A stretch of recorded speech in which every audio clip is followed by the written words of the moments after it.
That's better. You don't learn anything rather than learning wrong thing. I have this analogy, Yeah. what I just most relate: be foolish, be hungry, Mhm. and be curious. Like, I just wanted to know your perspective around this, like how this be curious thing actually works here. Like, as I told you about like how it worked for me, I just Yeah. wanted to know your perspective on it. So it's actually a quote from Steve Jobs. Mhm. He said, "Stay hungry and stay foolish." He has shared whole story, and I can paraphrase it and not get into the accurate information. Mhm. So what happened was he was seeing a card or something.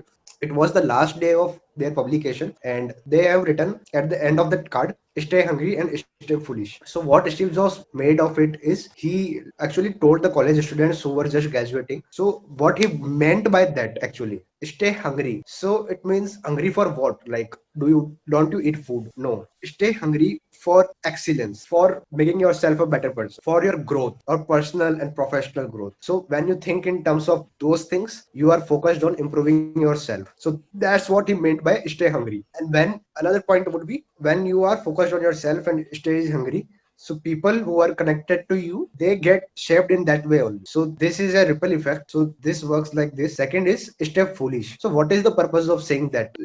Don't you need to read books and be smart and ace your grades? Mind you, he was at Stanford and giving this speech. So he is saying some of the smartest kids in the world to stay foolish. So there must be a reason behind it. What he meant by stay foolish is always try to learn, always start from like what we have just talked about. So he started with always that question that you need to be able to an open mind to learn stuff, and you need to have that mindset where you are not afraid of taking action. If you observe Steve Jobs, he has been an amazing entrepreneur all his life. Like, we all salute him, and he has given us so much as a humanity. Do you think he wasted his time in fear of embarrassment and fear of failure and fear of whatnot? And this is all connected to not showing yourself as a foolish person. So your perspective here is very, I would say, refreshing, because you added that curious note. So when we are making these efforts, we are trying to learn new stuff. So you